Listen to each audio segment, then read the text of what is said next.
Okay. So hello everyone. Welcome to another lecture of mechanics of material, and this is the lecture number 6. This is the lecture number 6. And today learning outcome is a stress strain diagram. Today learning outcome is a stress strain diagram. But before proceeding the further, let us try to understand what is tension test.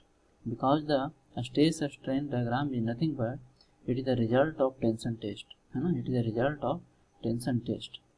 So first of all, we will try to see what is tension test and what equipments are required to perform this test. है ना?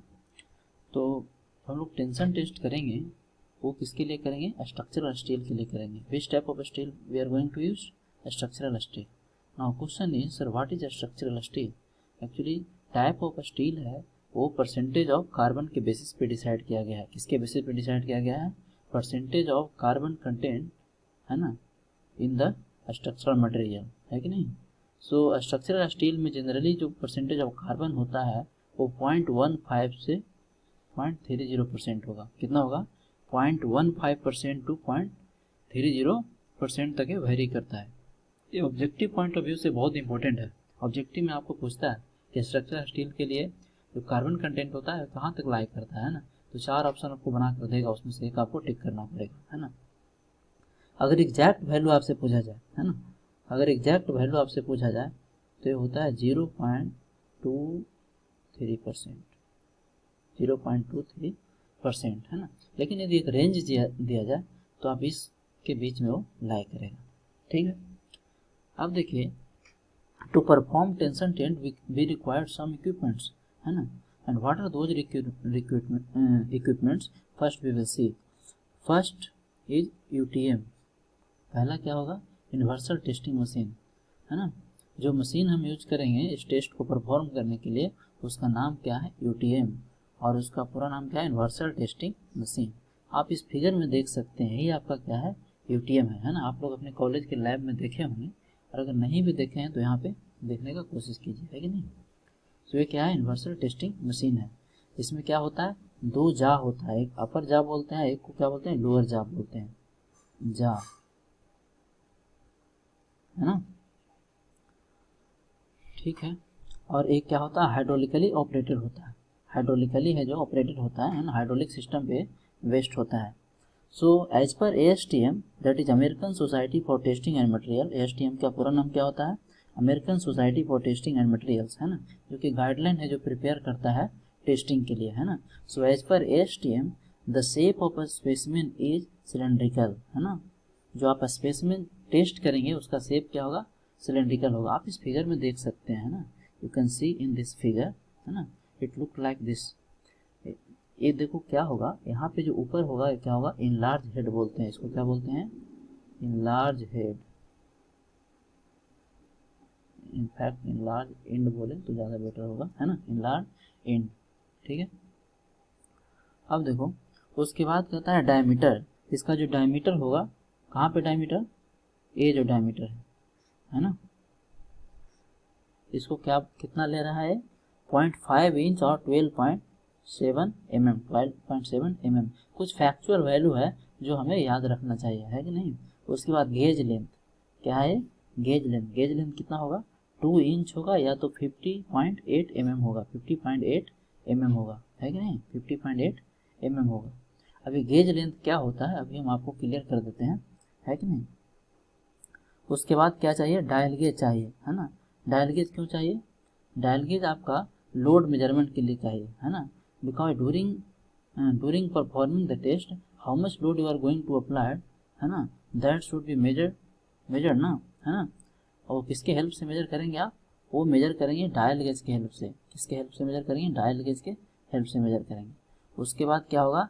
एक्सटेंसोमीटर. एक्सटेंसोमीटर कौन सा equipment होगा? एक्सटेंसोमीटर. एक्सटेंसोमीटर का use क्या होगा? जब आप टेस्ट करेंगे तो टेस्ट के समय जो भी आपका इलोंगेशन है, जो इलोंगेशन होगा, उस इलोंगेशन को मेजर करने के लिए कौन सा इंस्ट्रूमेंट होगा? वो होगा एक्सटेंसोमीटर होगा, है ना. तो नाम याद रखना है, एक्सटेंसोमीटर, है ना. During the test whatever elongation is going to take place that will measure with the help of meter, है कि नहीं, ठीक है। अब देखिए now come to the gauge length. Gauge length क्या होगा, है ना, गेज लेंथ दो पॉइंट के बीच का क्या होगा, डिस्टेंस होगा, है ना। इन दोनों पॉइंट के बीच में हम क्या करेंगे, इन दोनों पॉइंट के बीच में क्या करेंगे, एक्सटेंसोमीटर को इंस्टॉल करेंगे। एक्सटेंसोमीटर को क्या करते हैं, फिक्स करते हैं, है ना। ये दोनों पॉइंट के बीच में क्या करते हैं, एक्सटेंसोमीटर को फिक्स करते हैं, ताकि एक्सपेरिमेंट के दौरान वो इलॉन्गेशन को मेजर कर सके, है ना, इलॉन्गेशन को क्या कर सके, मेजर कर सके। अभी जो गेज लेंथ का वैल्यू है, लेट अस सपोज कीजिए कि गेज लेंथ का वैल्यू कितना है, L0 है। ये कितना है, जो गेज लेंथ होता है,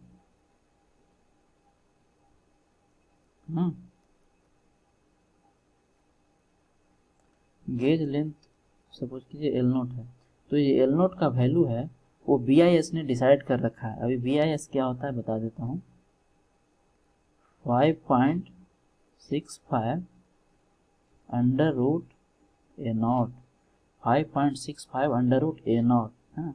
सो this is the another formula which you have to remember, है ना, for objective point of view. Objective में बहुत पूछता है गेज लेंथ का फार्मूला, डायरेक्ट 4 ऑप्शन बना के आपसे पूछा जाता है ना। सो ये किसके बेसिस पे डिसाइड किया गया है, ये BIS के according to BIS, Bureau of Indian Standard. जो भी नेशनल स्टैंडर्ड्स हमारे कंट्री में हैं, चाहे वो IS कोड हो 456 हो RCC का, या फिर स्टील स्ट्रक्चर का IS 800 हो, है ना, वो सब कौन डिसाइड करता है, BIS डिसाइड करता है ना। और उस जो भी उसका वैल्यू होता है उसको हम इंजीनियर्स क्या करते हैं, फॉलो करते हैं। जो भी उसका गाइडलाइंस होता है वो हम लोग क्या करता है, कंस्ट्रक्शन के दौरान हम लोग को फॉलो करना होता है ना। तो ये वैल्यू किसने दिया है, BIS के अनुसार दिया गया है, ठीक है। L0 equal to 5.65 under root A0, ये पॉइंट है, ये क्या है, पॉइंट है ना, 5.65 under root A0। Now what is A0, A0 is the original area of specimen. A0 क्या है, चलो यहाँ पे लिख देता हूँ, A0 is the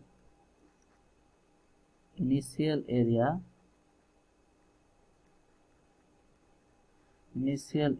of specimen, initial area of specimen, है ना। ये क्या होगा, इनिशियल एरिया होगा, है ना, ठीक है। L0 क्या होगा, L0 आपका क्या है, गेज लेंथ है। L0 क्या है, गेज लेंथ है। इस फिगर में आप देख सकते हैं, यहाँ पे बिफोर टेस्टिंग हमने शो करने का कोशिश किया। ये क्या है, हमारा L0 है ना, और ये क्या है, लार्ज हेड है, ठीक है। सो ये तो रहा बेसिक इन्फॉर्मेशन किसका, टेंशन टेस्ट के बारे में, है ना। और इसी को रिजल्ट को हम लोग क्या करेंगे, स्ट्रेस स्ट्रेन डायग्राम के रूप में पढ़ेंगे, है ना। अब देखिए UTM जो होता है वो वेरियस टाइप का होता है, क्योंकि जैसे जैसे हमारा टेक्नोलॉजी का डेवलपमेंट होता जा रहा है उस तरह से क्या हो जा रहा है, मशीन में भी इम्प्रूवमेंट होता जा रहा है ना। तो ये भी क्या है, एक टाइप का UTM ही है ना, यूनिवर्सल टेस्टिंग मशीन है। इसमें भी देख सकते हैं, एक क्या है, अपर जा है ना, ये अपर जा है, एक क्या है, लोअर जा है ना, जबड़ा, है ना। ये दोनों को बीच में क्या करेगा, इस स्पेसमेन को फिक्स करते हैं, ये कहाँ पे, टॉप पे जाएगा, है ना, और एक कहाँ पे जाएगा, बॉटम पे जाएगा, है ना। तो क्या होता है, सिलेंड्रिकल स्पेसमेन होता है ना।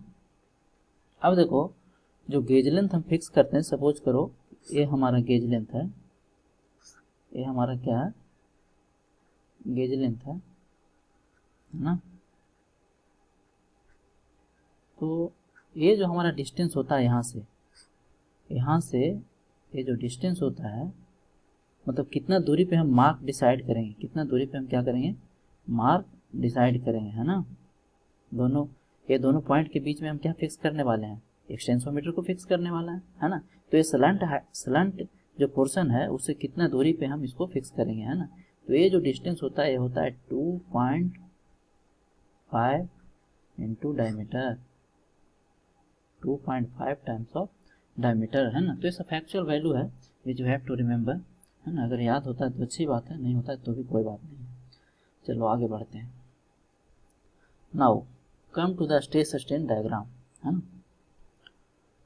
स्ट्रेस स्ट्रेन डायग्राम समझने के लिए काफ़ी केयरफुली है जो आपको सुनना है ना, पूरा लेक्चर को काफ़ी केयरफुली सुनना है, क्योंकि यहाँ से बहुत सारा ऑब्जेक्टिव क्वेश्चन है जो एराइज होता है ना।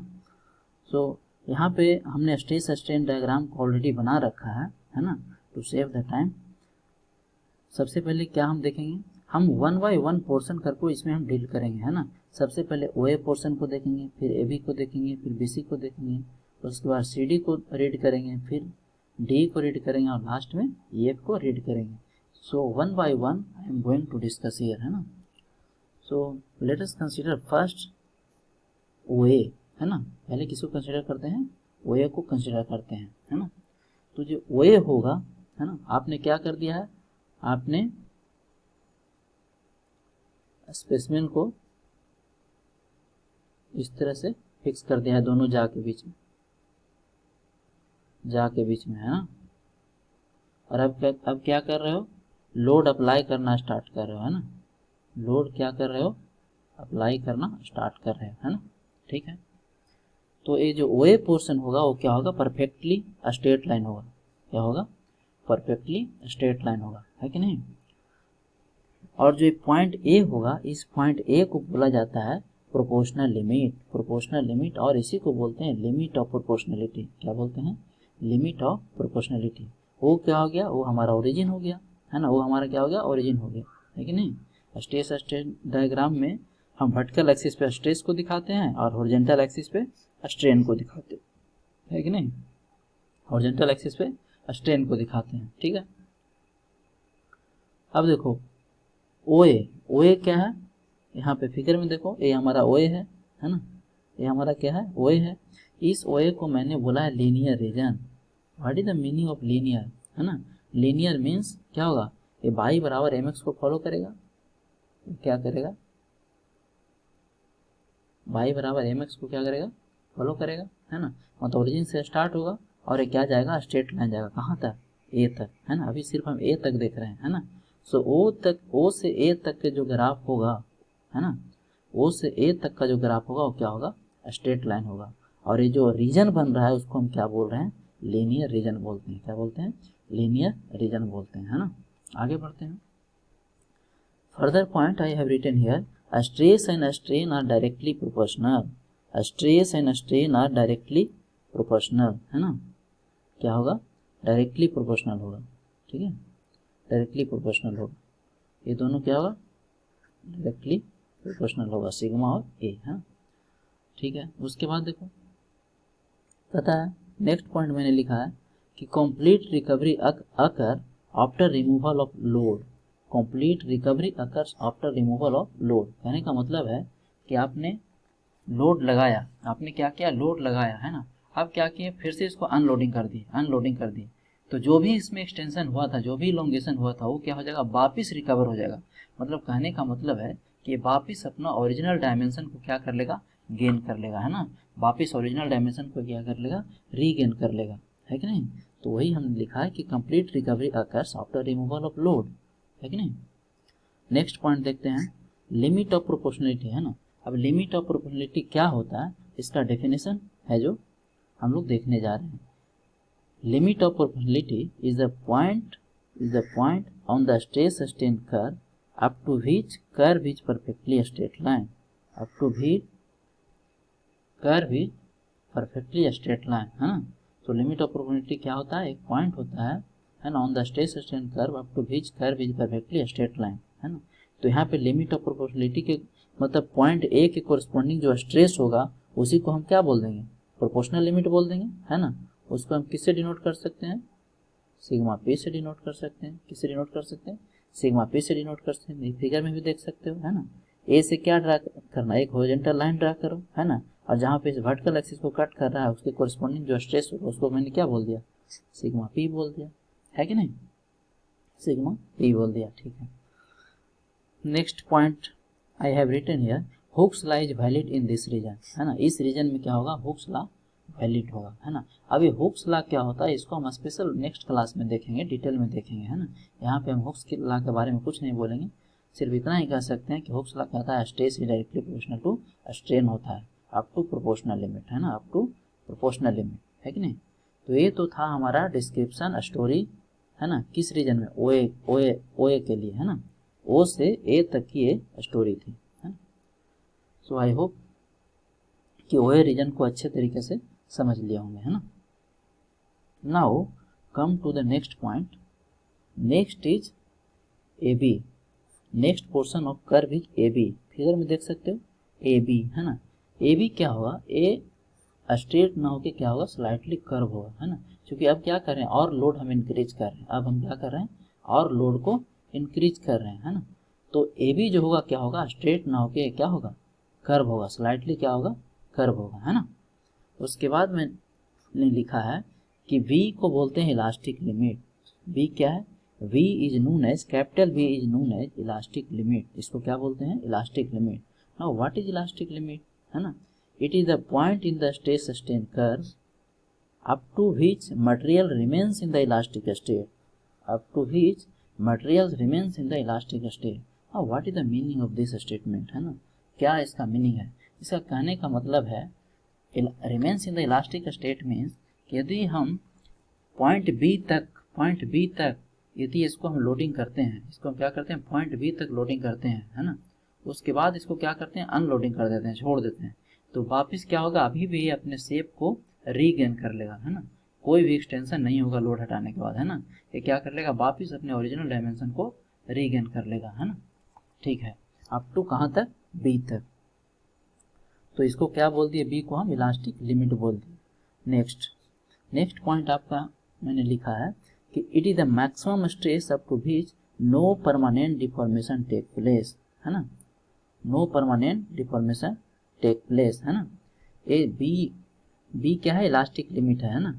और इसके कोरिस्पोंडिंग जो स्ट्रेस होगा उसको हमने डिनोट किया है किस, सिग्मा ई से। सिग्मा ई से फिगर में भी आप देख सकते हैं, सिग्मा ई से। बी से क्या करेंगे, हॉरिजॉन्टल लाइन ड्रा कर देंगे, और वर्टिकल को जहाँ पे कट करेगा उसी को हमने क्या बोल दिया, सिग्मा ई। तो वही बोलता है कि it is the maximum stress up to which no permanent deformation take place. अभी कोई परमानेंट डिफॉर्मेशन नहीं हुआ है ना, नहीं, क्योंकि हम अभी भी क्या कर रहे हैं, अनलोडिंग जब हम इसको कर रहे हैं तो वापस अपना ओरिजिनल डायमेंशन गेन कर रहा है ना। तो कोई भी परमानेंट डिफॉर्मेशन इसमें अभी तक नहीं हुआ है। चलो आगे बढ़ते हैं, है ना। Now what is A B, A B is non linear region. A B क्या होता है, नॉन लीनियर रीजन होता है ना। क्योंकि ऑलरेडी हमें पता है कि कैपिटल ए भी क्या है, स्लाइटली कर्व है, स्ट्रेट नहीं है। तो ये दोनों के बीच का जो रीजन बनेगा, स्मॉल ए और स्मॉल बी, यहाँ पे देख सकते हैं, है ना, ए वाला रीजन, है ना। स्मॉल ए और स्मॉल बी, है ना। स्मॉल ए और स्मॉल बी के बीच का जो रीजन होगा क्या होगा, नॉन लीनियर रीजन होगा, ठीक है ना। ओ से बी तक के जो रीजन होगा उसको क्या बोल रहे हैं, elastic reason.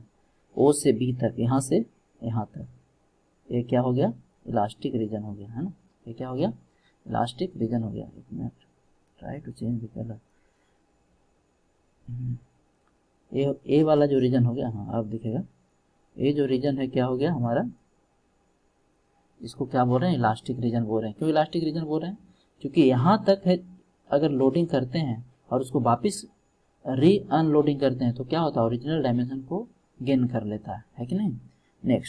Next point is stress and strain are not directly proportional. Stress and strain are not directly proportional, है कि नहीं। इस रीजन में कैपिटल ए से कैपिटल बी, कैपिटल ए से कैपिटल बी, जो इस रीजन में आपका क्या होगा, स्ट्रेस स्ट्रेन डायरेक्टली प्रोपोर्शनल नहीं होगा, है ना। मतलब हुक्स लॉ इस रीजन में क्या होगा, वैलिड नहीं होगा, है ना। इसका मतलब तो यही हुआ ना, वही कह रहा है कि stress and strain are not directly proportional in this region, है ना। तो अभी तक देखे थे पिछला स्लाइड में कि हम ओ से ए तक क्या था, stress and strain directly proportional था, लेकिन यहाँ पर ए से बी तक क्या होगा, डायरेक्टली प्रोपोर्शनल नहीं होगा, है ना। नेक्स्ट, इलोंगेशन इंक्रीजेज मोर रैपिडली, है ना। अब क्या होगा कि बी से बी के बाद क्या होगा, है ना, जो मतलब ए से बी होगा, ए से बी जो क्या होगा कि इलोंगेशन तेजी से बढ़ेगा, है ना। मतलब इलोंगेशन तेजी से बढ़ेगा, है ना। इलोंगेशन क्या हो जाएगा, तेजी से इंक्रीज करेगा, है ना। Next now next question is complete recovery possible in this rate, है ना। क्या कंप्लीट रिकवरी पॉसिबल है ना। तो कहता है complete recovery is still possible after removal of load, है ना। पहले ही मैंने डिस्कस कर दिया कि यदि अभी भी हम लोडिंग को क्या करते हैं, हटा देते हैं, अभी भी बी तक हमने स्ट्रेच किया है, उसके बाद यदि लोडिंग को अभी भी हम रिमूव कर देते हैं तो ये क्या हो जाएगा, कंप्लीट रिकवरी हो जाएगा। मतलब ये वापिस है जो अपना ओरिजिनल डायमेंशन को क्या कर लेगा, रीगेन कर लेगा, है ना। स्पेसिमेन है जो अपने ओरिजिनल डायमेंशन को रीगेन कर लेगा, है कि नहीं। ठीक है, okay. Now come to the next point, C. Next region क्या है हमारा, सी डी है, सी डी दिख रहा है, सी डी है ना, स्ट्रेट दिख रहा है। ठीक है, अब देखो इस सी को बोलते हैं यील्ड पॉइंट। सी को क्या बोलते हैं, यील्ड पॉइंट बोलते हैं। C is known as yield point, है ना। Now what is yield point, है ना, the point at which I have written here, the point at which the material starts changing their behaviour from elastic to plastic, है ना। अभी तक जो material का बिहेवियर था, हमारा जो स्पेसिमेन का बिहेवियर था वो क्या था, इलास्टिक था, है ना, इलास्टिक था। मतलब अनलोडिंग करने पे क्या हो रहा था, वो वापिस है जो अपने ओरिजिनल डायमेंशन को गेन कर रहा था, वापिस ओरिजिनल डायमेंशन क्या कर रहा था, गेन कर लेता था, है ना। लेकिन अब क्या होगा, आपका सी पॉइंट के बाद, है ना, सी पॉइंट के बाद अब कुछ ऐसा नहीं होने वाला है ना। And what is exactly C point, about C point we can say the point at which the material starts changing their behavior from elastic to plastic. Now next point I have written here, at this point sudden large extension takes place, कहने का मतलब है कि ये C point achieve कब हुआ, जब आपने लोड को फर्दर इंक्रीज किया है, फर्दर लोड को क्या किया हो, इंक्रीज किया, है ना, तब हमारा सी पॉइंट है जो अचीव हुआ, है ना। तो इस केस में क्या होगा कि सडन है जो क्या हो जाएगा, एक्सटेंशन बहुत ज़्यादा हो जाएगा, सडन एक्सटेंशन क्या हो जाएगा, बहुत ज़्यादा हो जाएगा, है कि नहीं। तो उसी के बारे में मैंने लिखा है कि at this point sudden large extension take place. Next point क्या है, a strain increasing at very fast rate and goes up to D. अब क्या होगा, अब आपका जो स्ट्रेन होगा वो काफ़ी तेज़ी से इंक्रीज करना स्टार्ट करेगा, क्योंकि अब तो लीनियर बिहेवियर रहा नहीं, है ना, अब लीनियर बिहेवियर नहीं रहा, है ना। अब क्या होगा, तेज़ी से स्ट्रेन है जो इंक्रीज करना स्टार्ट करेगा। Next point I have written here, cross sectional area of specimen starts decreasing. This is very very important point, है ना। अभी तक हमारा बी तक क्या हो रहा था, पॉइंट बी तक क्या हो रहा था कि क्रॉस सेक्शनल एरिया के बारे में वो कुछ नहीं बोल रहा था, है ना। स्पेसिमेन का क्रॉस सेक्शनल एरिया आपको चेंज नहीं हो रहा था, है ना। लेकिन सी पॉइंट कहता है कि अब क्या होगा, क्रॉस सेक्शनल एरिया ये तेजी से डिक्रीज होगा, है ना। देखिए आप इसको लोड बढ़ाकर देखिए क्या हो रहा है, क्रॉस सेक्शनल एरिया धीरे धीरे क्या हो रहा है, डिक्रीज हो रहा है ना। क्रॉस सेक्शनल एरिया डिक्रीज हो रहा है, क्योंकि जब इलोंगेशन होगा तो क्या होगा, है ना, नेट वॉल्यूम को कांस्टेंट करने के लिए, नेट वॉल्यूम जो कि कांस्टेंट होना है ना, और इलोंगेशन इंक्रीज हो रहा है, तो नेट वॉल्यूम को कांस्टेंट करने के लिए हमारा क्या होगा, क्रॉस सेक्शनल एरिया डिक्रीज करेगा, है कि नहीं। वही बोल रहा है कि cross sectional area of specimen starts decreasing. Now come to the point, next point C D, small C D, है ना, परफेक्टली प्लास्टिक रीजन। ये जो सी डी रीजन है ना, सी डी रीजन है तो क्या होगा, परफेक्टली प्लास्टिक रीजन होगा, है ना। परफेक्टली क्या होगा, प्लास्टिक रीजन होगा। कहने का मतलब है कि परमानेंट डिफॉर्मेशन टेक प्लेस, है ना। ये जो रीजन है, इनफैक्ट बी के बाद ही ये जो रीजन है ये क्या होगा, हमारा प्लास्टिक रीजन होगा, है ना, प्लास्टिक रीजन होगा। Okay, now question is recovery still possible, क्या रिकवरी अभी भी पॉसिबल है ना, रिकवरी क्या अभी भी पॉसिबल है। Then answer is no, now recovery is not possible, है ना, रिकवरी इज नॉट पॉसिबल, है कि नहीं, recovery is not possible. Okay, अब देखो सी से डी में जो इलोंगेशन होगा, सी से डी में जो आपका इलोंगेशन होगा, जनरली ये देखा गया है, नोट करके मैंने लिखा है कि फॉर माइल्ड स्टील, यदि माइल्ड स्टील की बात करते हैं तो elongation in this region is equal to 10 to 15% of the linear region, that is OA. Linear region क्या था हमारा, ओए था, ओए को हमने क्या बोला था, लीनियर रीजन बोला था, है ना। तो आपका सी से डी के बीच में जो क्या होगा, इलोंगेशन होगा माइल्ड स्टील के लिए वो कितना होगा 10 to 15% of the linear reason होगा, है ना। तो ऑब्जेक्टिव पॉइंट ऑफ व्यू से ये पॉइंट है जो आपको याद रखना है। तो क्या देखें, पहले स्ट्रेट पोर्शन हुआ, फिर कर्व हुआ, और उसके बाद क्या हुआ, सडन है जो इसमें इलोंगेशन तेजी से इंक्रीज होने लगा। सडन क्या होगा, तेजी से इंक्रीज होने लगा, है ना। और ये सी को क्या बोलते हैं, यील्ड पॉइंट बोलते हैं, है ना। अब देखो यील्ड पॉइंट ऐसे समझ सकते हो, ये हमारे रियल लाइफ में भी एप्लीकेबल है। ये चीज़ हमारे स्ट्रेस सस्टेन डायग्राम से हम बहुत सी रियल लाइफ में भी सीख सकते हैं, है क्या नहीं। ये जो यील्ड पॉइंट है, देखो प्रत्येक पर्सन का क्या होता है, एक यील्ड पॉइंट होता है। प्रत्येक पर्सन का क्या होता है, यील्ड पॉइंट होता है। नहीं, कोई क्या होता है, कोई बहुत जल्दी गुस्सा हो जाता है ना। कोई बहुत मतलब उसको कुछ भी कर लो जल्दी गुस्सा नहीं होगा, है ना। इसका मतलब क्या हुआ कि उस पार्टिकुलर पर्सन का जो यील्ड पॉइंट बहुत हाई है ना, मतलब सस्टेनिंग पावर उसका क्या है, बहुत ज़्यादा है। लेकिन कितना लोग क्या होता है, बहुत जल्दी गुस्सा हो जाता है। इसका मतलब क्या है, उसका यील्ड पॉइंट है जो क्या है, बहुत कम है ना। नहीं, जो दो पर्सन है, सपोज करो ये है, ये बी छोड़ दो, मान लीजिए अल्फा है बीटा है ना।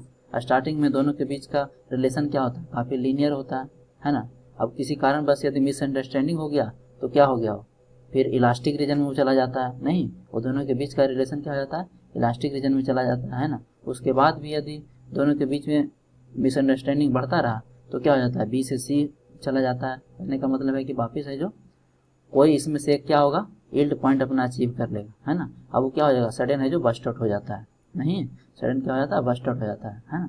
तो हमारा ये रियल लाइफ में भी ये चीज़ है जो अप्लीकेबल है कि नहीं। सो आगे बढ़ते हैं, देखते हैं। अब देखो ये सी डी कैसे होता है रियल लाइफ में, है ना। सपोज करो दो पर्सन है जो स्टार्टिंग में क्या था, इंगेज था। उसके बाद क्या हुआ, अचानक दोनों के बीच में कुछ मिसअंडरस्टैंडिंग हुआ, फिर फ़ोन वगैरह भी बात उत करना एक दूसरे से बंद कर लिया। अब क्या हुआ, अचानक है जो दोनों के बीच की दूरियां क्या हो गया, बढ़ने लगा। दोनों के बीच में दूरियां क्या हो गया, बढ़ने लग गया, है ना। तो हम बोले हैं कि उसका जो रिलेशन है जो किस रीजन में पहुंच चुका है, प्लास्टिक रीजन में पहुंच चुका है कि नहीं। तो हमारे रियल लाइफ में भी ये अप्लीकेबल है कि नहीं। तो आगे बढ़ते हैं। अब देखो now what is yield strength. Yield strength क्या है ना। अब यील्ड स्ट्रेंथ क्या है ना? तो stress corresponding to point C is known as yield strength, है कि नहीं। ये जो सी पॉइंट है ये क्या होगा, यील्ड स्ट्रेंथ है ना। अब देखो यहाँ पे हमने क्या किया, एक चीज और ध्यान से सुनिए। ये जो यहाँ पे एक्चुअली सी पॉइंट पे होगा जो दो यील्ड पॉइंट होगा, क्या होगा, दो यील्ड पॉइंट होगा। एक को बोलते हैं अपर यील्ड पॉइंट। ये जो सी है, इनफैक्ट हमारा जो सी है, ये सी क्या है,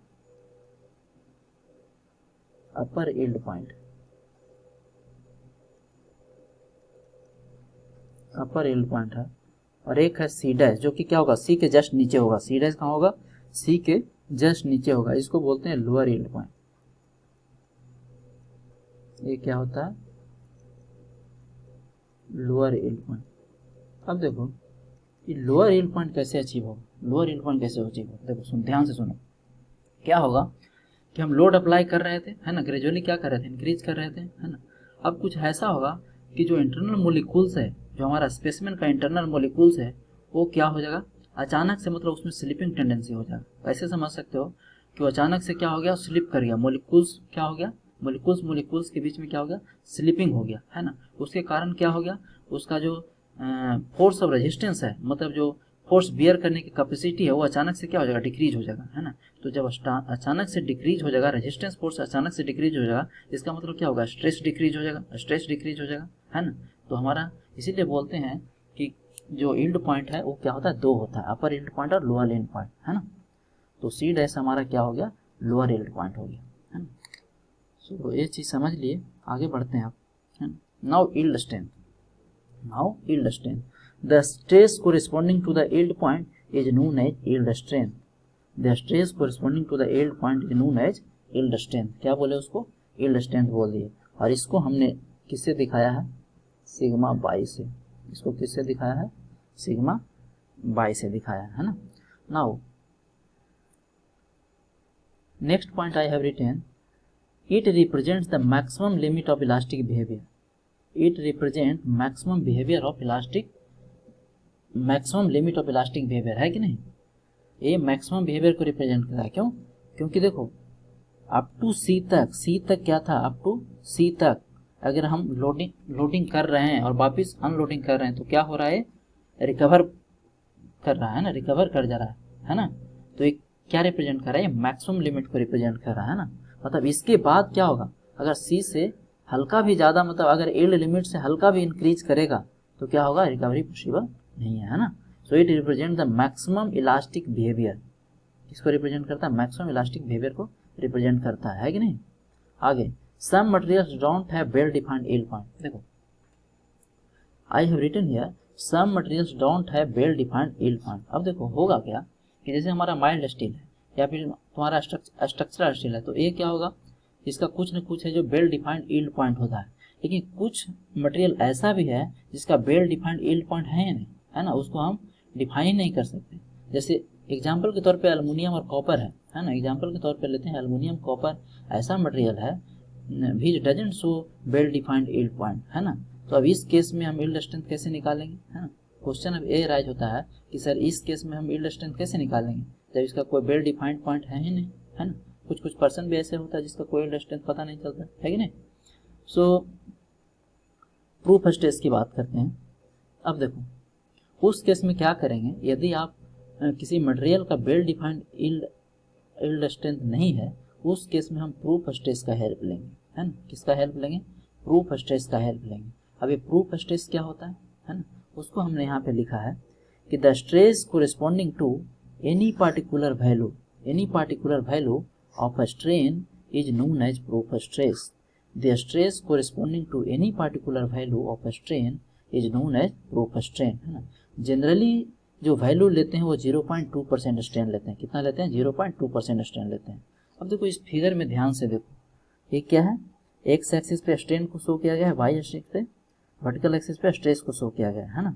यदि प्रूफ स्ट्रेस आप निकालना चाहते हैं, है ना, तो क्या करेंगे, सबसे पहले 0.2% स्ट्रेन है जो डिसाइड करेंगे, है ना। 0.2% स्ट्रेन है जो डिसाइड करेंगे, है कि नहीं।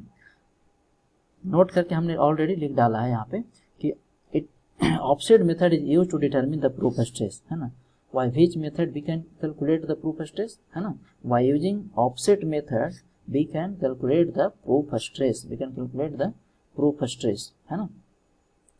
Offset इस वर्ड से I think all of you are very familiar with this word offset, है ना। सर्वेइंग में पढ़ रखा होगा ऑफसेट के बारे में, है कि नहीं। तो यहाँ से क्या करेंगे, ओरिजिन से हम क्या कर लेंगे, ऑफसेट ले लेंगे, है ना।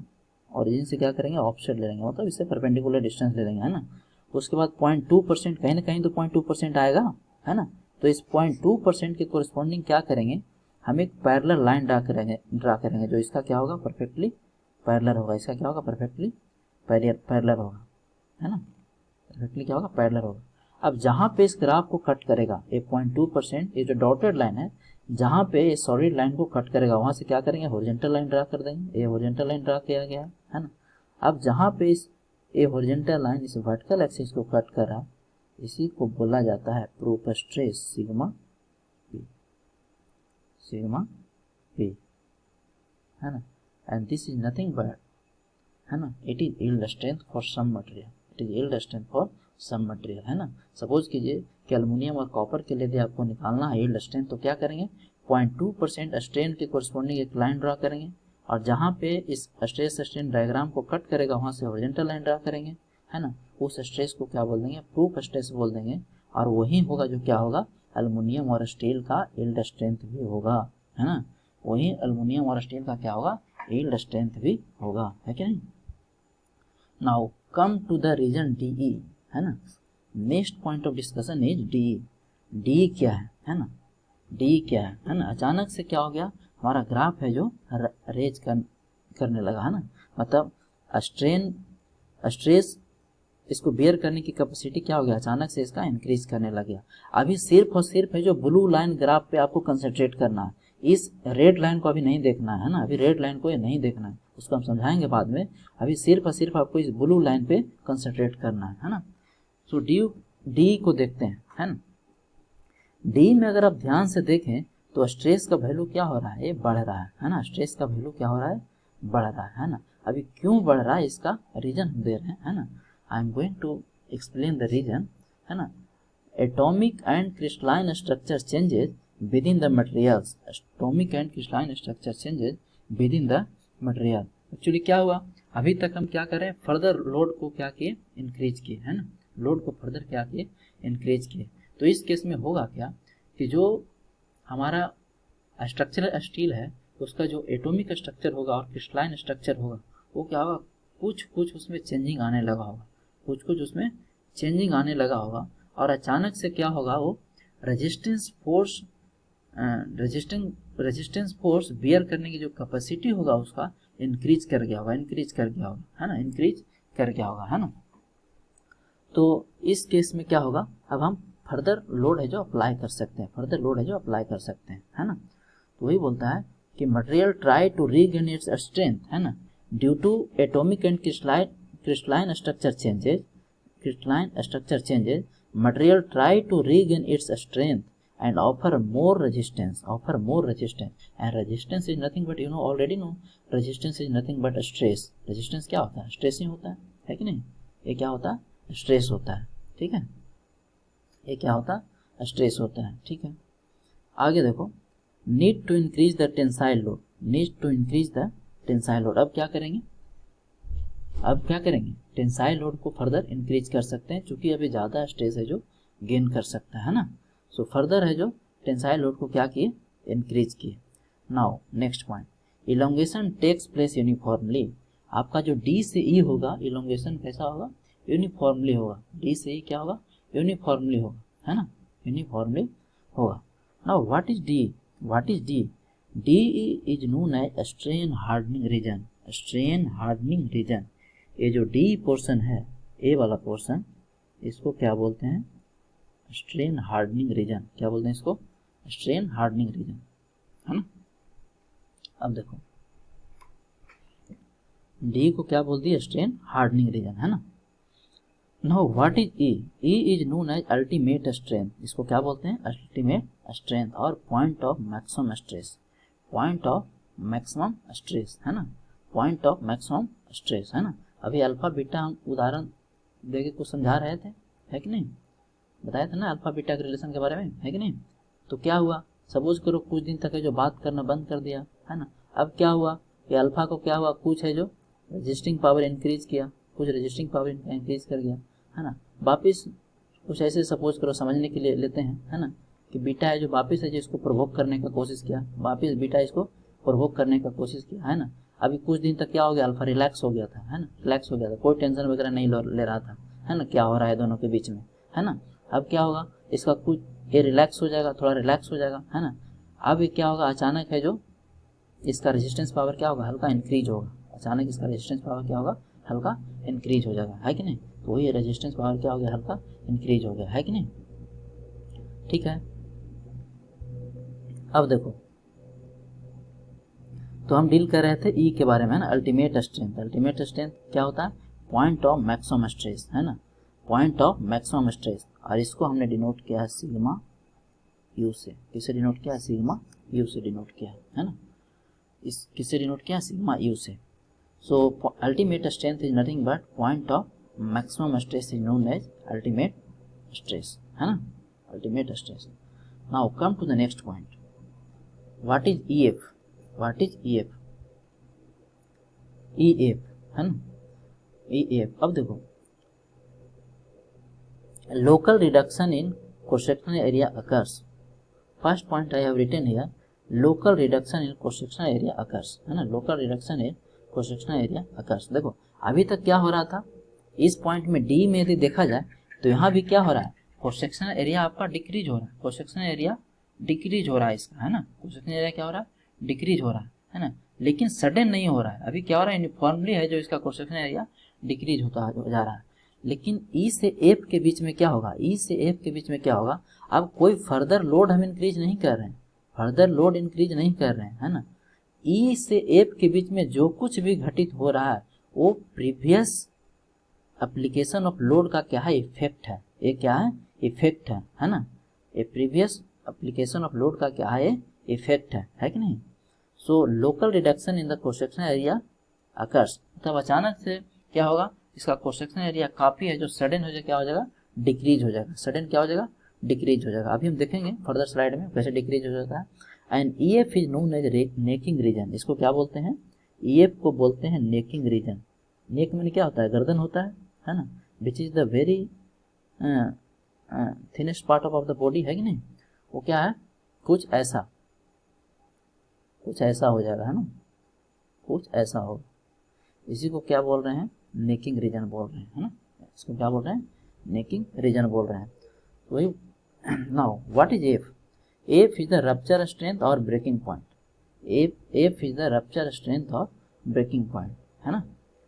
अब क्या हुआ, अचानक क्या हो गया, स्पेसमैन आपका फेल कर गया, अचानक स्पेसमैन आपका क्या हो गया, फेल कर गया, है ना। So F is known as rupture strength और breaking point, it is nothing but it is a stress corresponding to the failure point, that is F. Now what is rupture strength or breaking point, it is a stress corresponding to the failure point, that is F. इसको किससे denote किए हैं, और इस rupture strength को हमने denote किया है सिग्मा F से, किससे डिनोट किया है, सिग्मा F से डिनोट किया है कि नहीं। Now come to the next point, almost plastic deformation take place, almost plastic deformation take place, है ना। ये दोनों के बीच का जो डिफॉर्मेशन होगा, ई और एफ के बीच में कैसा होगा, प्लास्टिक होगा, है ना, मतलब अनकंट्रोल्ड डिफॉर्मेशन होगा, है ना, plastic deformation take place. Now what is V F, what is V F, V F is known as plastic range, B से एफ तक, है ना। जैसा कि पिछला स्लाइड में हम लोग देखे थे कि बी के बाद ही क्या है, हमारा प्लास्टिक डिफॉर्मेशन स्टार्ट हो गया, बी के बाद ही हमारा प्लास्टिक डिफॉर्मेशन स्टार्ट हो गया, है ना, मतलब बी के बाद रिकवरी पॉसिबल नहीं है, बी के बाद में रिकवरी पॉसिबल नहीं है। अभी हम अल्फा बीटा के बारे में बता रहे थे ना, ये दोनों के बीच में इतना डिस्टेंस बढ़ गया कि अभी वापस रिकवरी क्या है, पॉसिबल नहीं है ना। कुछ उसी टाइप से समझ सकते हैं कि बी से एफ के बीच का क्या हो गया, प्लास्टिक रेंज हो गया, है ना, ये प्लास्टिक रेंज हो गया, ठीक है। Now this is your final result, this is your final result, है ना। ये जो आप फिगर 2 देख रहे हैं, ये हमारा क्या था, इनिशियल कुछ ऐसा था, ये हमारा इनिशियल में कुछ ऐसा था, इनिशियल में कुछ ऐसा था, है कि नहीं। ये हमारा क्या है, फाइनली कुछ ऐसा दिख रहा है ना। क्या हुआ, ये क्या हो गया, फ्रैक्चर हो गया, यहाँ पे क्या हो गया, फ्रैक्चर हो गया, है ना, फ्रैक्चर हो गया। पहले नेकिंग रीजन क्रिएट हुआ, उसके बाद क्या हो गया, अचानक से फ्रैक्चर हो गया, है ना। So now question is what type of fracture take place during this test, what type of fracture take place during this test, है ना। तो आपको याद रखना है, इस फ्रैक्चर को बोला जाता है cup and cone fracture, very frequently asked in the examination, है ना। एग्जामिनेशन में आपको हमेशा पूछता है कि टेंशन टेस्ट में किस टाइप का फ्रैक्चर होता है ना। तो किस टाइप का फ्रैक्चर होगा, कप एंड कोन फ्रैक्चर, कैसा होगा, कप एंड कोन फ्रैक्चर होगा, है कि नहीं। अभी कप एंड कोन फ्रैक्चर का मतलब क्या हुआ, एक कप की तरह बिहेव करेगा और दूसरा कोन की तरह बिहेव करेगा, है ना। मतलब एक में क्या होगा, डिप्रेशन होगा, है ना, एक में कुछ ऐसा बनेगा और एक में क्या होगा, कुछ ऐसा बनेगा, है ना। एक पार्ट में कुछ ऐसा बनेगा और एक पार्ट में कुछ ऐसा बनेगा, डिप्रेशन टाइप का। तो इसको कप बोल दिए, इसको क्या बोल दिए, कोन टाइप का है तो इसको कोन बोल दिए, इसको क्या बोल दिए, कोन बोल दिया, है ना। आप यहाँ भी देख सकते हैं इस फिगर में आफ्टर टेस्टिंग, है ना, बिफोर टेस्टिंग देख चुके थे, आफ्टर टेस्टिंग क्या हो गया, कप एंड कोन शेप में क्या हो गया, फेलियर हो गया, है कि नहीं। तो स्ट्रक्चरल स्टील का जो फेलियर होता है वो कौन सा होता है, cup and cone failure. Now come to the summary point, come to the summary point. अभी तक हमने जो भी देखा इस फिगर में है, जो पूरी दिखाया गया है आपको, है ना, जो भी हमने अभी तक देखा, चाहे वो आपका लिमिट ऑफ प्रोपोर्शनलिटी हो या फिर यील्ड लिमिट की बात हो या फिर अल्टीमेट स्ट्रेस की बात हो, है ना, ये क्या है, इस फिगर में प्रॉपर दिखाया गया है। इलास्टिक रीजन, है ना, ये इसको हटा दो, बिल्डिंग यहाँ से यहाँ तक हुआ है वो दिखाया गया है ना। और एक क्या हो गया, प्लास्टिक बिहेवियर, बोले थे ना कि इस बी से यहाँ तक क्या हो जाएगा आपका, प्लास्टिक बिहेवियर हो जाएगा। एक क्या था पॉइंट, एफ था, है ना, बी से एफ तक हमारा क्या होगा, प्लास्टिक बिहेवियर होगा, है कि नहीं। तो ये प्रॉपर तरीके से आप इस फिगर में देख सकते हैं। नाउ एक चीज़ और दिखा देते हैं आपको, एक चीज़ और डिस्कस करते हैं। अब ये जो रेड पोर्शन था, ये रेड पोर्शन क्या है, ये रेड पोर्शन क्या है आपका, है ना, ये रेड पोर्शन क्या है कि नहीं। एक्चुअली देखो, हम जो सिग्मा बराबर क्या होता है, लोड अपॉन एरिया, है ना, लोड अपॉन एरिया, है कि नहीं। अब देखो ये क्या है हमारा, ये जो ब्लू पोर्शन है इसको बोलते हैं इंजीनियरिंग स्ट्रेस, इसको डिटेल में देखेंगे नेक्स्ट टू नेक्स्ट क्लास में, इंजीनियरिंग स्ट्रेस और ट्रू स्ट्रेस। जो रेड पोर्शन है इसको बोलते हैं ट्रू स्ट्रेस, अभी यही समझना है। और जो ब्लू पोर्शन है उसको बोलते हैं इंजीनियरिंग स्ट्रेस, है कि नहीं। ये जो इंजीनियरिंग स्ट्रेस है, ये जो ब्लू पोर्शन है, इसमें आपका हमेशा क्या लिया गया है, ओरिजिनल एरिया लिया गया है। इंजीनियरिंग स्ट्रेस में हमेशा कौन सा एरिया लिया गया है, आपका इनिशियल एरिया लिया गया, ए नॉट एरिया लिया गया है ना। यानी जो भी स्ट्रेस का इसमें वेरिएशन हो रहा है वो किसके कारण हो रहा है, सिर्फ लोड के वेरिएशन के कारण हो रहा है ना। थ्रू आउट द एरिया हम क्या लिए, कांस्टेंट लिए हैं, है कि नहीं। लेकिन क्या एक्चुअल में ऐसा हो रहा है? एक्चुअल में ऐसा तो नहीं हो रहा है। हम देख रहे हैं कि कंटिन्यूसली क्या हो रहा है, हमारा क्रॉस सेक्शनल एरिया कंटिन्यूसली क्या हो रहा है, डिक्रीज हो रहा है। Cross sectional area continuously decrease हो रहा है ना। तो जब क्रॉस सेक्शनल एरिया डिक्रीज करेगा, ए का वैल्यू जब डिक्रीज करेगा तो सिग्मा का वैल्यू क्या करेगा, इंक्रीज करेगा। सिग्मा का वैल्यू क्या करेगा, इंक्रीज करेगा, है कि नहीं है। तो देखो सिग्मा का वैल्यू इंक्रीज कर रहा है। लेकिन क्वेश्चन ये है कि सर कंसीडर किसको करेंगे, तो कंसीडर हम इसी को करते हैं, इंजीनियरिंग स्ट्रेस को। किसको करते हैं, इंजीनियरिंग स्ट्रेस को, भाई, है ना। रीजन इज जिस समय टेस्टिंग आप कर रहे होंगे उस समय जो क्रॉस सेक्शनल एरिया में चेंजिंग आ रहा होगा उसको मेजर करना पॉसिबल नहीं है ना। उसको मेजर करना पॉसिबल नहीं है कि नहीं। उस एरिया को आप सिर्फ ऑब्जर्व कर सकते हैं कि एरिया क्या हो रहा है, रिड्यूस हो रहा है, एरिया क्या हो रहा है, रिड्यूस हो रहा है। लेकिन उसको उस इंस्टेंट पे आप मेजर नहीं कर सकते हैं। एलोंगेशन को आप मेजर कर सकते हैं, है ना। एलोंगेशन को आप विद द हेल्प ऑफ इलास्टोमीटर आप क्या कर सकते हैं, मेजर कर सकते हैं। लेकिन जो एरिया चेंज हो रहा है, एरिया रिड्यूस हो रहा है, उसको आप मेजर नहीं कर सकते हैं, है ना, मेजर नहीं कर सकते हैं। इसीलिए ऐसा मतलब ये क्या है, ऐसा इमेजिनेशन है कि हमारा एरिया क्या हो रहा होगा, डिक्रीज हो रहा है, उसके कारण क्या होगा, स्ट्रेस इंक्रीज होगा। तो ये क्या हो गया, ट्रू स्ट्रेस हो गया। रेड वाला पोर्शन क्या हो गया, ट्रू स्ट्रेस हो गया, है कि नहीं। और जो ये ब्लू वाला पोर्शन है इसमें हमेशा थ्रू आउट क्या लेते हैं, ओरिजिनल एरिया लेते हैं, इनिशियल एरिया लेते हैं, इसको इंजीनियरिंग स्ट्रेस बोलते हैं। बाकी डिटेल में हम नेक्स्ट क्लास में इसको देखेंगे, है कि नहीं। तो इस एफ के कोरिस्पॉन्डिंग जो ओरिजिनल हमारा ट्रू स्ट्रेस का जो पॉइंट होगा वो एफ डैश से रिप्रेजेंट किया गया है, और जो अल्टीमेट स्ट्रेंथ ई है उसके कोरिस्पॉन्डिंग जो पॉइंट होगा उसको ट्रू स्ट्रेस में ई डैश से रिप्रेजेंट किया गया है कि नहीं। ठीक है, ओके। सो वैल्यू स्ट्रेस हो गया। So next class we will discuss some numerical regarding this topic, है ना। कुछ है जो न्यूमेरिकल करेंगे। So I hope you will be able to understand today class, है ना। अगर एक बार में समझ में नहीं आती है तो आप वीडियो को बार बार देखने की कोशिश कीजिए, है ना। वीडियो को बार बार 1-2 बार देखने की कोशिश कीजिए और इस टेस्ट को सही से समझने की कोशिश कीजिए, है ना। तो नेक्स्ट क्लास में हम लोग क्या करेंगे, एक न्यूमेरिकल करेंगे, इस पर 1 और 2 न्यूमेरिकल करेंगे, है ना। उसके बाद है जो इंपॉर्टेंट मैकेनिकल प्रॉपर्टीज को हम डील करेंगे, है ना। उसके बाद क्या करेंगे, इंपॉर्टेंट मैकेनिकल प्रॉपर्टीज को डील करेंगे। So thank you so much for watching the video, है ना। If you really enjoyed the today class, like the video, subscribe our channel and share with your friends so that they can take benefit, है ना। ये जो class हम record कर रहे हैं, लेक्चर रिकॉर्ड कर रहे हैं, ये बेसिकली सिविल और मैकेनिकल स्टूडेंट के लिए, है ना। किसके लिए, सिविल और मैकेनिकल स्टूडेंट के लिए। जो भी मैकेनिकल के स्टूडेंट हैं वो भी इस लेक्चर को देख सकते हैं ना, क्योंकि दोनों में काफ़ी कॉमन है। ऑलमोस्ट मतलब 95% सिलेबस है जो सिविल मैकेनिकल का क्या है, कॉमन है, स्ट्रेंथ ऑफ मटेरियल का, है ना। 2 सब्जेक्ट आपका कॉमन है, एक स्ट्रेंथ ऑफ मटेरियल और दूसरा फ्लोर मैकेनिक्स। एक स्ट्रेंथ ऑफ मटेरियल और दूसरा फ्लोर मैकेनिक्स, तो दोनों है जो देखेंगे, है ना। So once again thank you for watching, all the best, जय हिंद।